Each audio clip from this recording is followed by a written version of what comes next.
Well, ladies and gentlemen, welcome to another edition of Season Ticket Holders. I'm your host, Dane Lillingstone, and it is a big edition. Heartbreak for Brisbane fans. I am wearing the premiership jersey very sadly today with the news Payne Haas will be leaving for the Rabbitohs. A massive Sunday, followed by the news that Adam Reynolds was going to hang up the boots.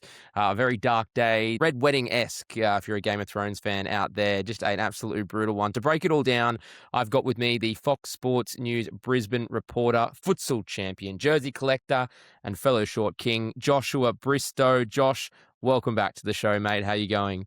Yeah, always good to join fellow royalty for my short king gang. I have brought something for you because I'm a bit worried about you, honestly, mate. So I've just got the Black Dog Institute Broncos jersey, little QR code you can scan if you're not feeling too good. Takes you to a wellness hub. How are we, mate? I'm very concerned for your well-being. Very well played, sir. Josh, it was a pretty just shocking day. I don't know how other word to put it. I mean, as a Broncos fan, we never thought this was going to happen. I mean, eventually one day, but to go to the Rabbitohs when we all thought it was going to be R360, of course, we knew it was just probably going to be a one-year extension. He's obviously signed to the end of this season. We thought 2027, then who knows? But for it to just come out of the blue, and you know what it's like, mate, working in the media, you normally hear a whisper about this, right? They somehow kept this under wraps until D-Day, until Payne Haas informs them on Sunday afternoon, I believe, that he wants to sign with the Rabbitohs, a 3-year deal, reportedly worth $3.6 million, $1.2 million a year, which isn't that much more than he's getting in Brisbane. We will break that down. But, mate, just how I'm feeling, pretty shit. Pretty fucking shit, to be completely honest with you, mate. The greatest, potentially, at this stage, the greatest forward of all time has just turned his back on the club, and we don't really have a clear, good reason yet why. You're in Brisbane, mate. What's the feeling? Yeah, I mean, it's shock and it's the surprise of it all, isn't it? That's really the main shocking thing, I would say. You know, like rugby league leaks like a sieve. That's probably disrespectful to sieves. And we were getting live updates from a Broncos barbecue only a couple of years ago, but somehow maybe the best player or certainly top 3 player in the game has managed to sign with another huge club unbeknownst to anyone. I mean, there were reports being written yesterday morning about the Broncos signing him for on that 1-year extension, as you mentioned. So I honestly thought it was AI when I first had the prompts come to my phone. It was, that shocking. Mate, I'm going to call it as pretty much coming off a premiership, but it's going to go down as one of the darkest days in club history. No really other way about it. The fact that he's won how many club medals in a row, broke the record, led this team. He was there through the wooden spoon seasons. He's going to go down as one of the greatest forwards of all time. If he stays fit, if he stays in the game, he's going to be the greatest forward of all time in the NRL's 100-plus year history. That's the type of trajectory he's on. For him to play for another NRL club, I think we all could have copped R360. There was reports he'd get up to $3 million. How could you begrudge him? We all know the situation with his family. His parents are both in jail. He takes care of a lot of his siblings. He's got a young family of his own. I can't begrudge him for taking $3 million, which you simply can't earn a year in the NRL. But it just blows my mind that he could go to the South for a little bit more. We're talking about 100K, potentially more, than the Broncos could offer it. I'm sure they would be happy to offer it. Of course, the Broncos were only talking about a 1-year extension. So the fact that he's even signed a 3-year deal with the Rabbitohs is quite shocking. I can only imagine, we don't know this now, that there must be some get-out clauses in this contract. The fact that he could go to R360 in 2028, I would not be surprised if it's a 1-year deal for a mutual year and then 2 years in a player option. I just wouldn't be surprised if that's the way it all went down. The fact that he's linking up with Wayne Bennett, just another little blow. Old Wayne still bloody got it, mate. Reunites with David Fifita, which is one of his best mates down there. On the flip side, how bad it is for the Broncos, just the greatest signing in South's history. Your mind instantly goes to Greg Inglis, who did win them a comp. I think maybe we'll wait and see how he goes at South before maybe you can put him up there with Greg Inglis. But he's instantly up there with the Cooper Cronk to the Roosters, Inglis, maybe Sonny Bill Williams back to the Roosters, Glenn Lazarus, of course, the Broncos. It's earth-shattering. I wanted to say, you touched on it before, you can't begrudge him if he went to R360, which I don't think it was ever going to happen or is ever going to happen. I think he is going to be locked into the Rabbitohs. I've seen some stuff online of some Broncos fans, and they're allowed to be upset today. It is a huge blow. But I just can't see how he could have done this any better, you know? Like, he stuck through some seriously bad times for the club. He won 6 Paul Morgan medals in a row. He took them back to the literal mountaintop, and then he's getting this done before there's any footy being played, and you guys are all spared 6 to 8 months of Willie Won't He. I think he's probably gone about it in the best possible way. But nuffies are going to nuff. People are ripping into him online. It will hurt seeing him in the green and red, I'm sure. But I have to say, I've seen all the mock-ups. I think he kind of suits the Souths jersey. He looks kind of good. Maybe he'd look good in any NRL jersey, but I can picture it. Yeah, get off his dick, Josh. Mate, it doesn't matter. I hate it. I absolutely hate it. I know what you're saying, of course, but I think the fact that he has won a premiership and he has this legacy to build, he could go down as the Broncos, greatest player of all time. On all of these sort of timelines that he could possibly be. Maybe I just can't separate my heart from my club, but I am absolutely gutted that he's going. It's going to be such a weird feeling to see him line up against the Broncos. I think he's closer to more premierships at the Broncos than he will be at South. I know that forward pack is insane on paper, and Latrell is Latrell, the best player in the world when he wants to be. But like 40-year-old Cody Walker, how long does he have left in the league? And then once he's gone, what spine do you have? I find it a bit confusing from that aspect. Yeah, no, that's a good point. You got to worry about the spine. Great forward pack, but who's going to run the show? You got Jack White in there, who I think wasn't supposed to play halves, but then ends up playing halves. And, I hate to denigrate a short king, but I don't know how sustainable Jai Gray is as a long-term NRL level fullback. Also heavily rumoured to be going to R360. That was the story at the time. So who knows, mate? But you have a good point there. Like, is this actually going to be a good thing for South? I think it is probably the biggest signing in their club history. You mentioned Greg Inglis too, someone who was supposed to sign for the Broncos at one point. That's a very good point.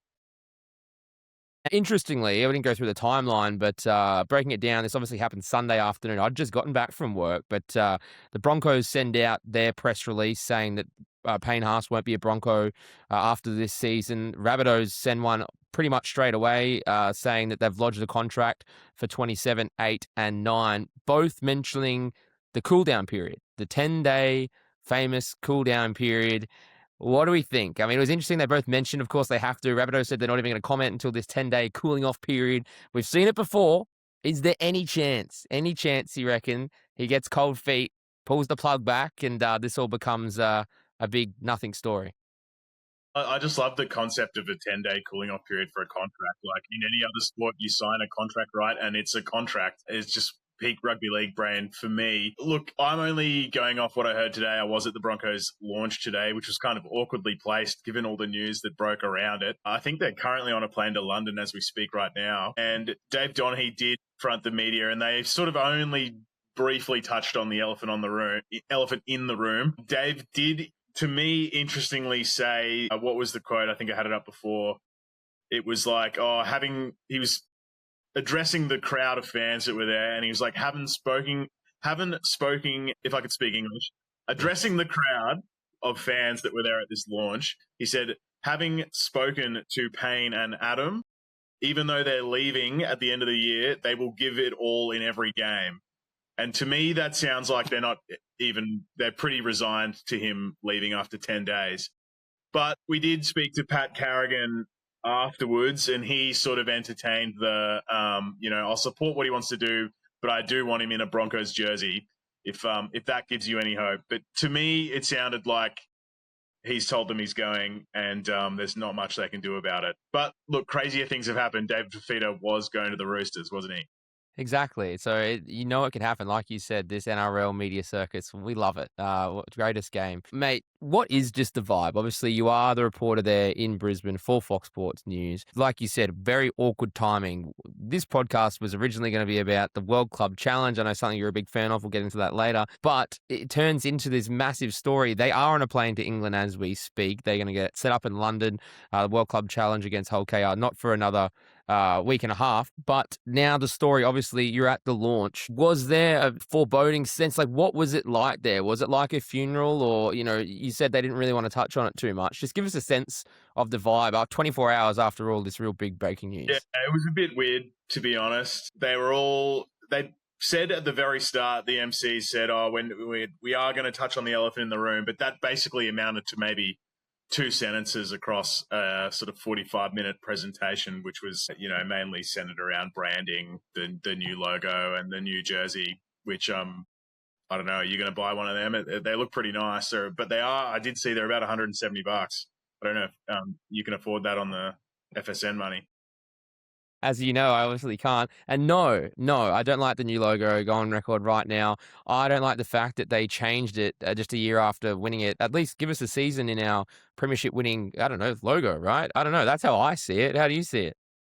Mate, the logo is growing on me every time I see it. I actually legitimately really like it now. It looks really good in person, I'll say. And yeah, I really like it. It gives me, it was pointed out to me, but it gives me like luxury car badge. It looks like a Porsche badge. I'm really for it. Joshua Bristow has drank the Red Hill Kool-Aid. I never thought I'd see the day. Good on you, mate. I don't know what they're doing to you up there. Yeah, look, interesting. And I'll be interested to see how the season goes with them two playing. On the flip side, mate, we talked a little about the Rabbitohs, but just for the Broncos, we're going to find out, obviously, in the months and years to come, how this all really unfolded. But is this just like the biggest recruitment sort of blow they've ever had? I mean, Wayne Bennett said it's his biggest signing in 30 years. That was a quote that I saw from him. Obviously, I mentioned before, on track to become the greatest forward the game's ever seen, wins a premiership, and then leaves. The club's on top. Madge Maguire's instilled this new sense of belief up there. You've got Reece Walsh, the biggest superstar in the game right now, a team that could build a dynasty. This premiership window well and truly open. A lot of people tipping them to win the premiership in 2026. And then their biggest forward, one of their biggest stars, pulls the plug on the club. Did they drop the ball? Like, what's happened up there in Brisbane? Is something gone wrong for him or is this just purely, we know it's not for money, it's only 100K more or whatever, right? So what's happened? Has Brisbane done something wrong for Payne Haas to walk out the door? I don't think so. I found it fairly laughable that there have already been reports that Payne Haas doesn't get on with Michael Maguire and his hard training methods, because Payne Haas is like the fittest bloke in the galaxy and is the hardest trainer. And I would say had maybe even his best year in the NRL under Michael Maguire winning a premiership. So I found that fairly humorous. I just think you got to give some credit to the magic of Wayne Bennett. I think he's still got it, and not that I know Payne closely at all, but I think maybe just getting out of Brisbane, as you mentioned, he has some well-documented family struggles. Maybe just a change of scenery was good. He has done everything he can for Brisbane. He got them a premiership.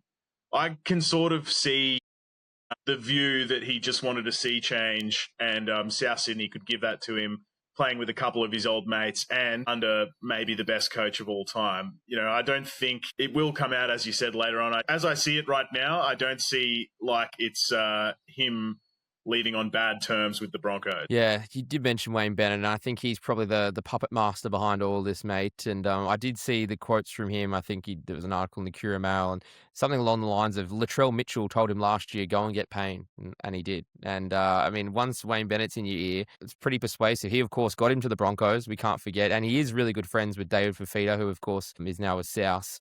It's going to be very interesting. Just as far as then the future, this is obviously going to give the Broncos one plus side, $1 million to spend. Have you got anyone off He's saying, Dane, has it been officially deemed a war chest?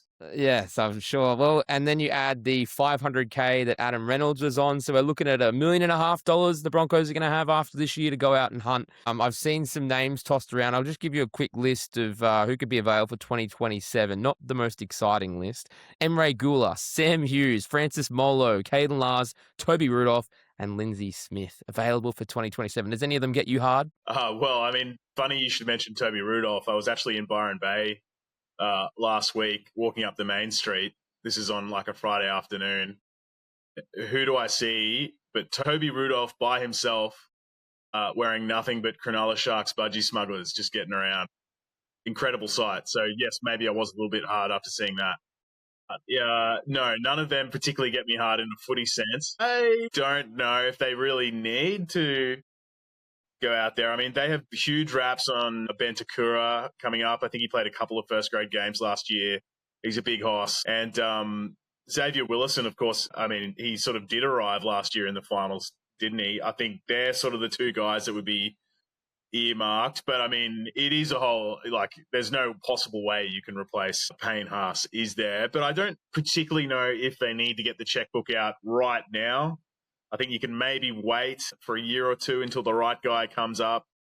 But just like Wayne Bennett gets his men, like the Broncos always manufacture something. Like, I mean, Adam Reynolds, I felt, came out of nowhere a few years ago, really. And now and that was before they'd won any premierships. Now they're back winning premierships like the Broncos of old. I don't think you could be too downtrodden about the prospects of their roster heading forward, considering Jonah Pezzett, already coming in as a ready-made Adam Reynolds replacement. And as long as they've got that spine with Moser coming in and Reece Walsh continuing to be the best player in the world, I think if you've got that spine, I'm not saying Payne Haas was like a cherry on top, but I don't think the prop position is as valuable if you've got an absolutely gun spine, which I think they will have in a year or two.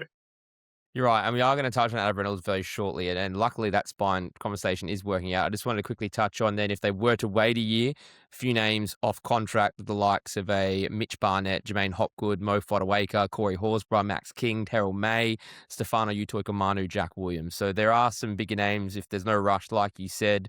And you mentioned Takora. I mean, he's one of the biggest players who's ever played the NRL. They've, of course, got Corey Jensen, the workhorse, just still plugging along. Ben Tolte, he was a find last year, and you mentioned Xavier Wilson. I think he's turning into a really good player. So they've got some young forwards there to build their team around. It will be interesting. They've been mentioning that new guy. How do you say his name? Orblix Tawa. But he's a second rower too. But just another good forward, right? So they've got these guys coming to the club. They should be okay. Dolphins really were upset to lose Tafa. I can tell you that for sure. So he comes with big raps. That's good to hear, mate, because they are going to need it, because there is going to be some big holes. Let's just get to, we haven't even got to old Reno, mate. The Broncos legend that he's become. It's not surprising, though. I mean, I know the fact that they both broke on the same day, there was that narrative that, this is this is compounding, but it's probably a good thing in a way that he's announced it now, right? We're not playing Willy Won't We with Adam Reynolds to the end of the year. He's got it out of the way. He announced it at that club launch on Monday today. We're recording. He's going to be gone. We've all known it was coming. He's obviously dealt with his injuries over and over again. He did talk. There was talk he did play an extra season on top of this one. But you'd have to think, just getting that out of the way, like we mentioned, Jonah Pezzett is obviously going to be at the Broncos in 2027. You've got Ezra Mann waiting in the wings.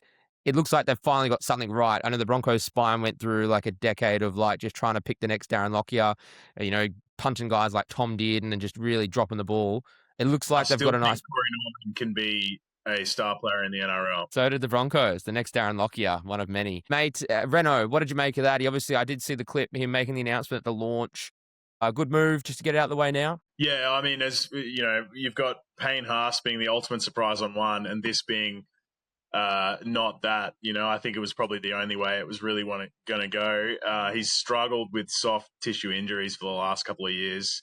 It was like incredibly good fortune that he was good and ready to go for that incredible finals run they had. But I mean, is he the best Broncos signing of all time? You said Haas might be Souths, but I think he potentially might. I mean, he's up there with Lazarus at this point, isn't he? Mate, I remember when we got him and it was a big shock. Obviously, I guess similar to what's happened Payne Haas to the Rabbitohs. People didn't think Adam Reynolds was going to leave the Rabbitohs and come into the club and doing what he did, coming so close against the Panthers. Could have easily been a two-time premiership winner for the Broncos. And he, like I was mentioning, that halves merry-go-round, he was the one who finally sort of stopped that. And he put a bit of stability and seniority and maturity into that spine that the Broncos had so sorely been lacking for so long. So you do have a good point there, mate. He's going to go down as a really sort of critical turning point, I'd say, for the Broncos becoming a mature franchise again, which was important because they needed something like that.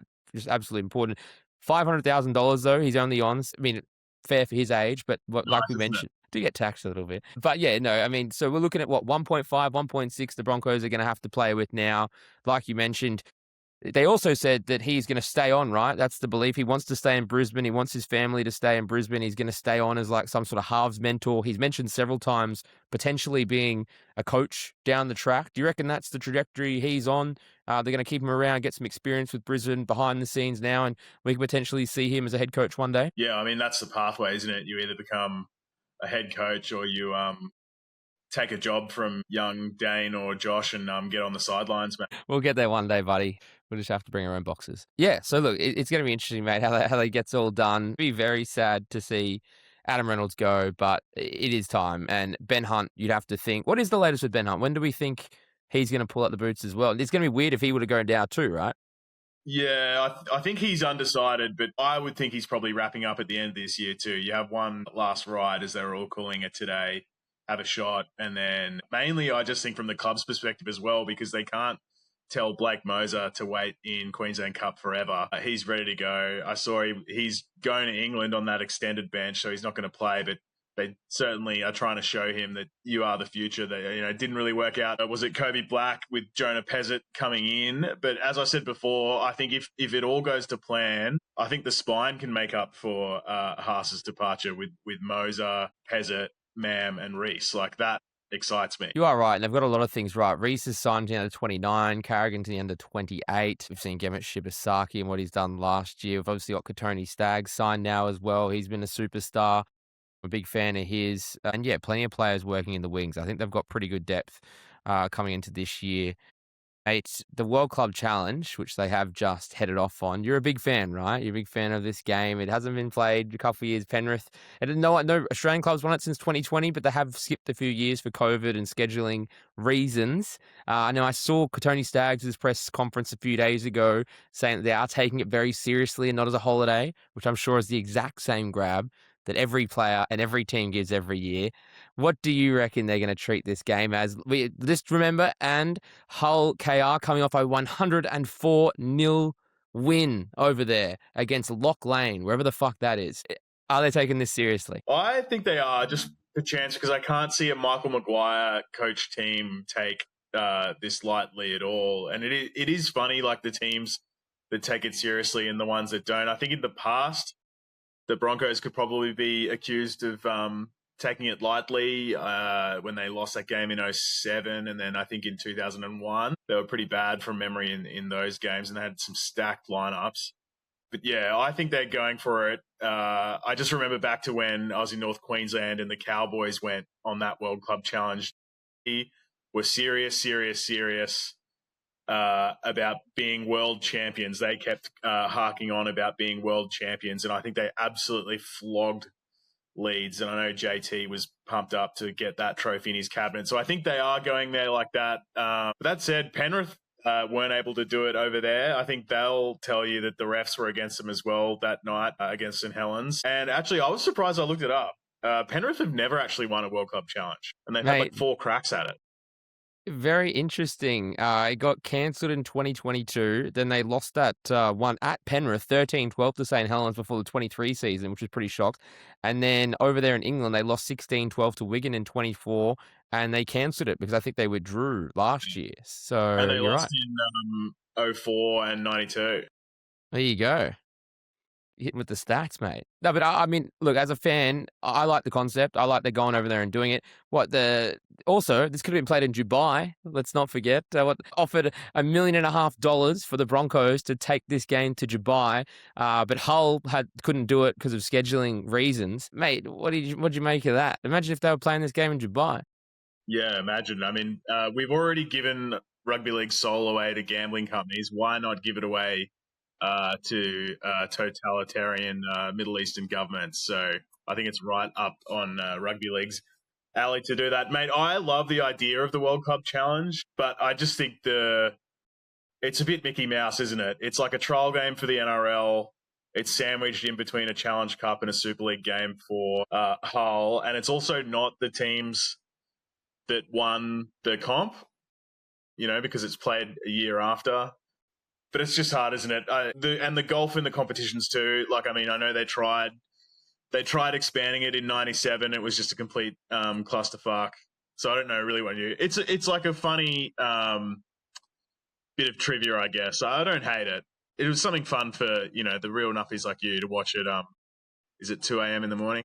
I was just about to bring that up. It's at 6:30 a.m. That'll be Sydney time. It's not terrible. 6:30. Also, though, on a Friday. So it's Friday, the 20th of February. So yeah, in the morning. Yeah. I do not know why it's not on a Friday night into Saturday, but whatever. Interesting scheduling if you want viewers in Australia to tune in. Look, just on the Broncos team, obviously they're taking their full-strength team I'll just quickly run through it. Grant Anderson, Patrick Carrigan, Jack Kush. Mate, how do you say Jack's name? I should know Krzyzewski. that. Gashevsky, Payne Haas, Ben Hunt, Jaden Hunt, Corey Jensen, Josiah Karapani, Ezra Mam, Dean Mariner, Blake Moser, Corey Pakes, Adam Reynolds, Jordan Ricky, Gemmet Shibasaki, Katoni Staggs, Ben Tolte, Reece Walsh, Xavier Willison, and Orblix. I'm just going to go with Orblix. Mate, so they're taking the full strength team over there. It's going to be interesting. Like you said, you're right about that Madge Maguire stuff, because he's the type of guy who is going to take this very seriously. And yeah, I am a Nufty, and I do like this game, and I do want to see the Broncos become world champions, even if it is at 6:30, and most people aren't going to care. So I do want to see this game go forward. Mate, just looking ahead to... Look it up. Well, when he was last in it, the Rabbitohs flogged St Helens 39-0. So he cares about it. There you go. I did want to pick Josh's brain too, because you've obviously been out there throughout preseason. We just had some footy trials over the weekend. Obviously, NRL is really back in full swing. So I think the Payne Haas news is probably really the official start, I would have to say. This news cycle is back up and running. What have you noticed of the vibe out there? Obviously, last year it was New Era, Madge Maguire, Vomit Buckets, Rock Stars, shirts on, all that type of stuff. Now they're premiers, they're the hunted, defending champions. Obviously, the spanner in the works now, but before all this sort of went down, what's the vibe you've been getting out there at Red Hill? Pretty focused and ready to go back to back? Yeah, well, you made me think, because I had this thought when I saw them train last week. Across the years, covering different teams in heaps of different sports, when you go to a training, you can usually tell straight away the quality of the team. I just always remember it's sort of around Magic Round, the Melbournes would come up, the Sydney Roosters would come up. In the AFL, I've been watching it as the Brisbane Lions have become, 3-time grand finalists, 2-time premiers. There's just like an edge to training when the good teams play. There's no dropped balls. Everyone knows exactly where they need to go. There's no dilly-dallying, and it's the first time in a long, long time. I reckon last week I went to the Broncos and I got that feeling where, oh, geez, they're not stuffing around here. They're at work. So I think that bodes well. And I would say they went through the growing pains of Michael Maguire's hard notes approach last year. And this is based off a 40-minute viewing from myself. But I would say the signs were good. They were potentially training down the house, one might say. There you go, Bristow with the exclusive. Broncos back-to-back in 2026. Katoni Staggs seemed pretty confident when they asked him the other day. I liked his grab. He was very confident himself too.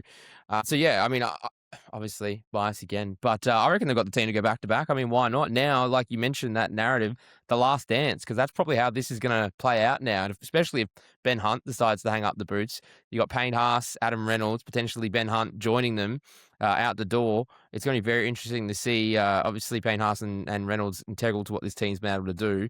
This is their premiership window. I mean, not saying that it's closing after this year, but this is their premiership window, right? There's no reason why they can't go back-to-back.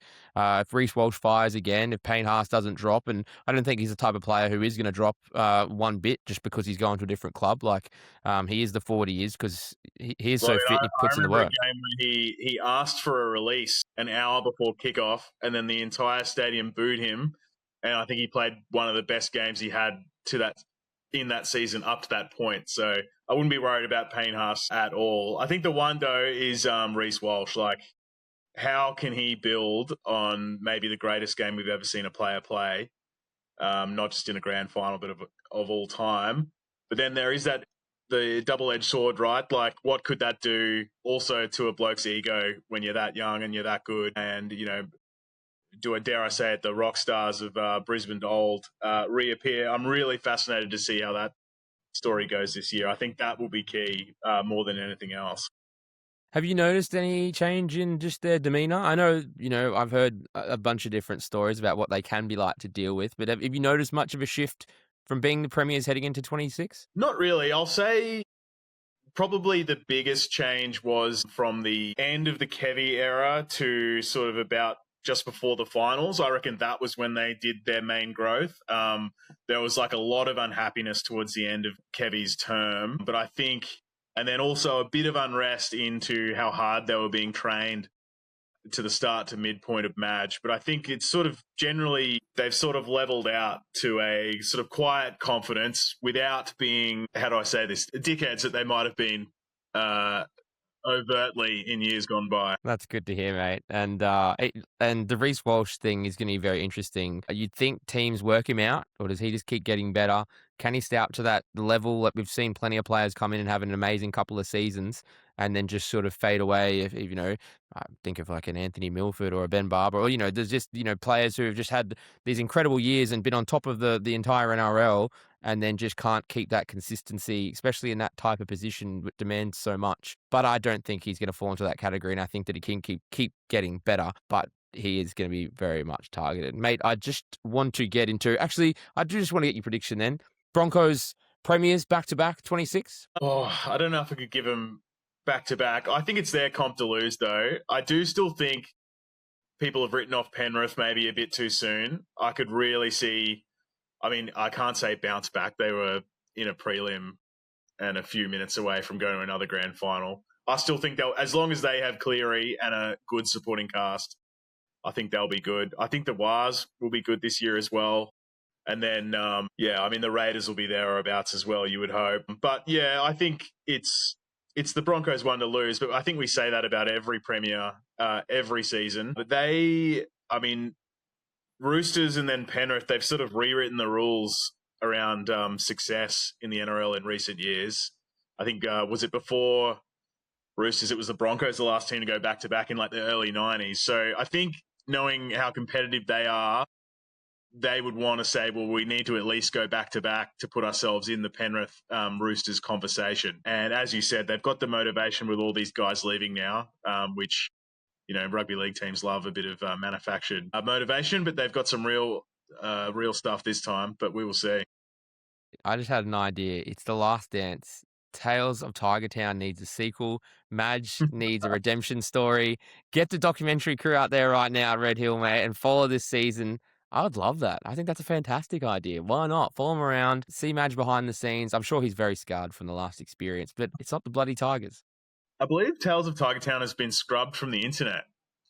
I tried to find some clips for work, like maybe middle of last year, and it was just impossible to find, even though I work at the company that made it. It's very funny you say that, because I was watching it on KO. Shout out to our employees. And I was watching... I think they raised their prices continuously.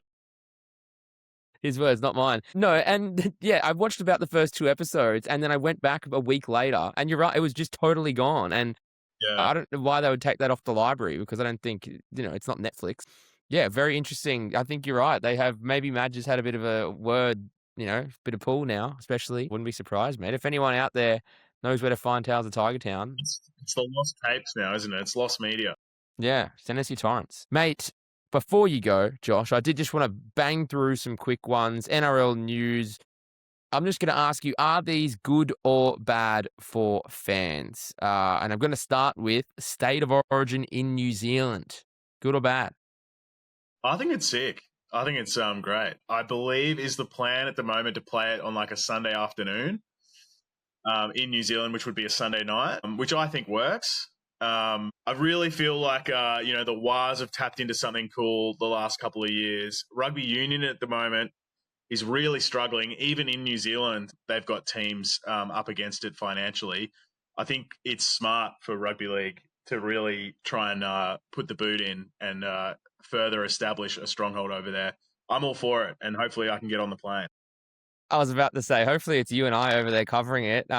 Eden Park or Auckland Game 2 next year. I did see, I'm not sure if it's locked in, because if they play it on a Wednesday night, I believe they have to play it at 9:30 local time for a 7:30 Australian Eastern Standard Time start. So pretty rough if you're a parent trying to take your kids to Origin over on a Wednesday night. But I think a Sunday afternoon into a Sunday evening into a Sunday afternoon in Australia would be the perfect time. So I hope that's what they do. And I agree. I think it's a good thing, as long as it's only once every 3 years and only New Zealand, because New Zealand have an NRL team. And like you said, rugby is struggling, time to strike.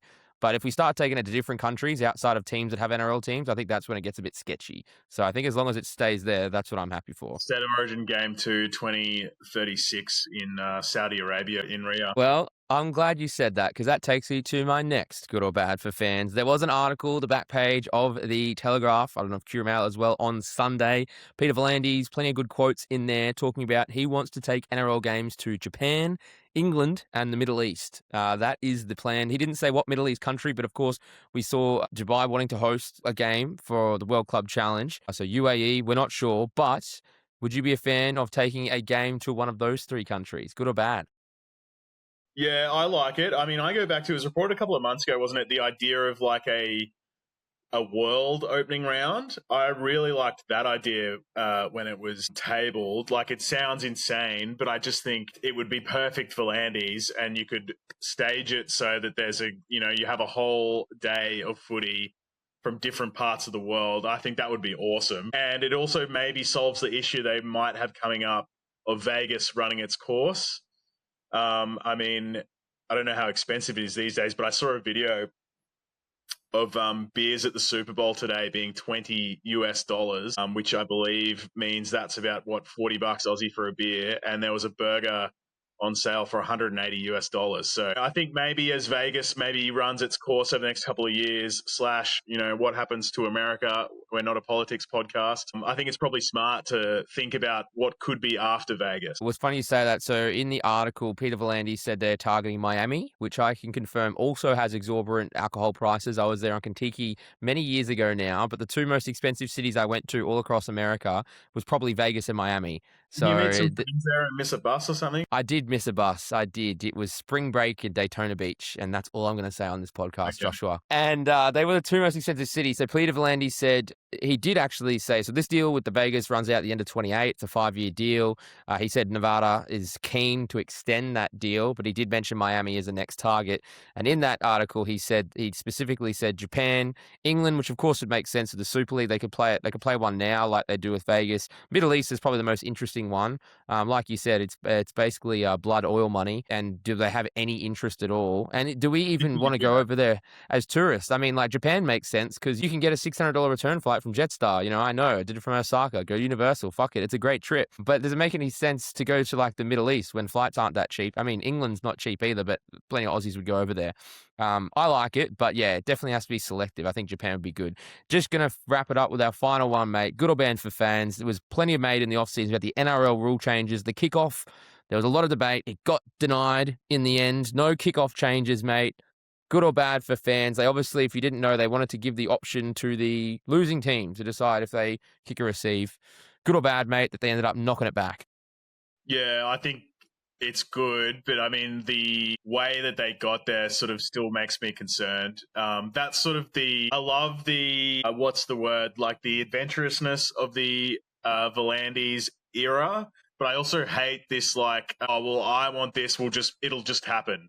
I think we saw it with the 6 again rule, which I still think is one of the worst things to happen to rugby league. Coupled with the getting rid of the 2 ref system. And I just feel like every rule change they're doing now since the 6 again came in is them not being able to admit that they got the 6 again wrong.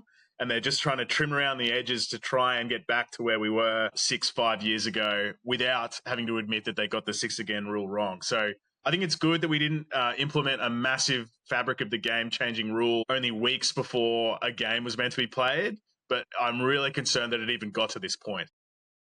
You're definitely right, mate. I would have absolutely hated it if they changed that rule. I think it would have been a terrible decision. I heard the players only found out when we all found out in the media and the general public found out the NRL was even considering these changes. So I think it was a crock of bullshit, really, that if they had brought it in. I'm glad it got rejected. Apparently the coaches liked it. Wayne Bennett and some of the big wig coaches, all the club CEOs were against it, but a handful of the most influential coaches in the game. I think they did a variation of it in Super League, which Bennett was a part of, and it was sort of considered base knowledge that it didn't work then. I'm not really sure what's changed.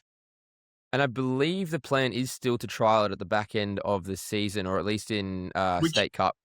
I'm okay with that, man. Like, trial it all you want, and we'll make a call after that. But it just insane that we were 3 weeks away from having that be in a first grade game. Yeah, no, 100%. And the classic NRL. But like you did touch on, though, there are going to be more 6 agains because they did approve a few rule changes and they changed the threshold from 40 to 20 metres. So we are going to see a few more 6 agains because the zone's been decreased. Trainers will be on the field less. That was one other thing they brought in. And the benches which is one thing I've heard for you Supercoach players out there, is going to go to 19 players. So an extra 2 players, which means coaches can keep like a half or an outside back instead of the traditional 3 forwards, 1 utility, whatever. So I do like that change. It's fucked for Supercoach and it's going to ruin a few things, but I think it's good for a bit of variety on benches. I'm all for it. More like a football sort of match, mate.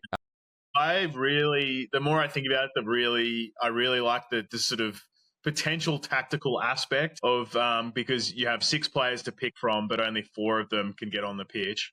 I like that. But, and I know this is maybe wowzer, it is also maybe detrimental to players' development if you've got, like, I can't see if you've got a gun half who's the next man up and you sit him on the bench and don't use him, he then can't play reserve grade, or most likely can't play reserve grade. And so he's not getting games into him. So I think there's pros and cons, but largely I think it could potentially be a cool move.